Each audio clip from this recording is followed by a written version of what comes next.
every single person has those movies or movie that no one likes and that you only are like, hey, I can enjoy it. Well, in my opinion, these movies are not good. But the last one is coming out this Friday, and these are my guilty pleasures. So I thought, before the new one comes out, the last one too, I'm going to review every single one leading up to the new one on Friday. And I'm kind of excited because, again, this is the franchise where I can literally turn my brain off and be like, it sucks, but there's just something about it that gets me entertained. So let's start with the first one, and probably to everyone's agreeable, the best one. Resident Evil. Back in 2002, when I was only 3 years old, I grew up with my sister who played video games all the time, and so she played the Resident Evil games, and I wasn't allowed to play M-rated games, so I got to sit there and watch her. So I kind of grew up playing these games, and then when I got older, I did play the 5th one, which kind of sucked, honestly.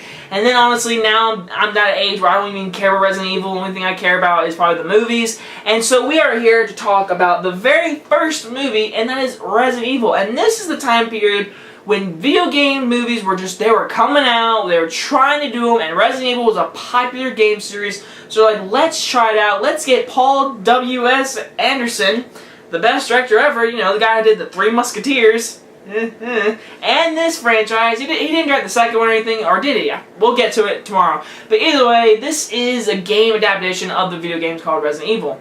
And basically this movie does star Milla Jovovich, and so she plays Alice, who wakes up in a shower naked, and she's all alone, and she lives in Raccoon City. And underneath it is this huge organization called The Hive, where people work down there, experiments happen down there, and then something goes wrong. And then all these people are dying and coming back to life as zombies. Even dogs are coming back to life. And so when Milla Jovovich, Alice, wakes up, goes around the house, and all of a sudden these SWAT people come in, and in this house, they go downstairs into this train and go miles deep underground to the Hive. And this is where crap goes down. And so, what can I say about this movie? First things first, you will never be bored in this movie. It is always moving. It's always got dumb dialogue from Michelle Rodriguez. It's always got some dumb jump scares, like the scene when Michelle Rodriguez is trying to fix the train and her boyfriend guy just pops down like, "Hi, what you doing down here?" And it jump scares Baloo. But either way, it does set up a universe. You gotta give it some credit. I'm not gonna hate on this movie. Yes, it's not a great movie. The CGI does not hold up, especially with the big monster thing with the tongue, whatever. That thing did not work up. That thing not live up forever. And so she goes down here with all these SWAT people, Michelle Rodriguez, this black dude from like every other movie ever, I don't even know his name. But either way, they go down this hive, whatever, and they're trying to survive. And then when things go wrong, when the zombies do break out, they have like 12 hours to get back to the train and up to Earth, whatever, and get out before an oxen thing comes out and like kills them all. So it's like a quick movie, and it really does have a great pace to it. Again, you are never bored. And I do have to admit, Milla Jovovich is good as Alice. She's not terrible. She definitely plays the role very well. The guy who plays Spence, listen, I don't care what you can say, his character is so predictable, and I love how they try to set up where he wakes up, he has no memory, and spoiler alert, by the way, and you find out that Milla Jovovich and him were like having sex the night before, and then they wake up and this gas came in, knocked him out, whatever.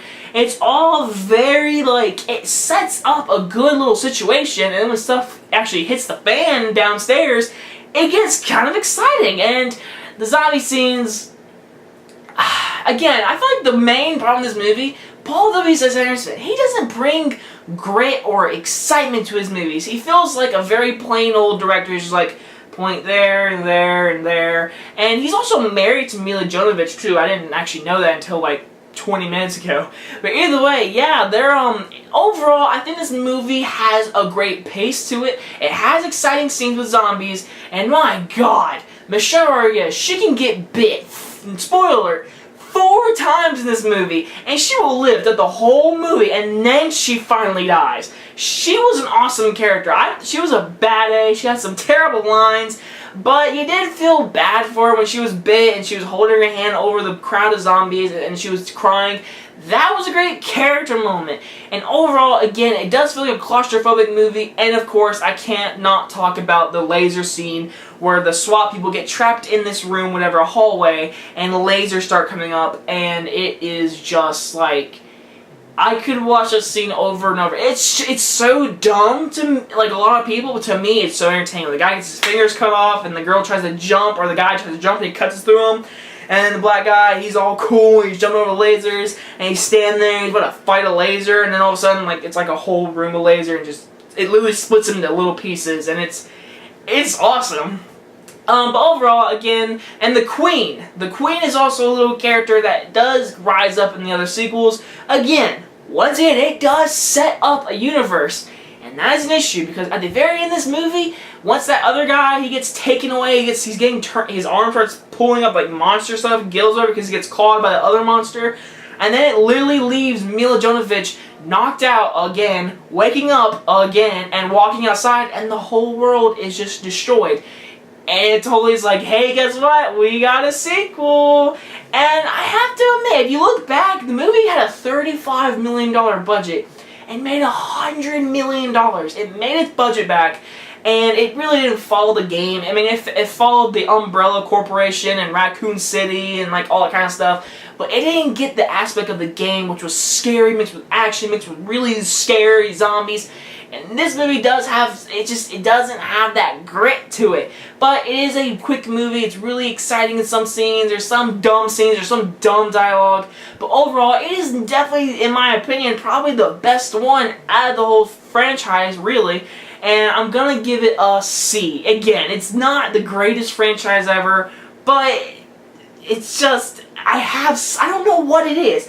But this movie, it's just, I can watch it. Every once in a while I can pop it in and watch this one. I even watched the other ones as I own all of them. But again, the first one is probably the best one. If you agree, that's okay. If you disagree, that's fine too. But anyway guys, tomorrow I will try to get the review out for Resident Evil Apocalypse. I'll get that out very soon to you guys. Hope you guys enjoyed this video, and I will see you guys next time. Bye bye guys!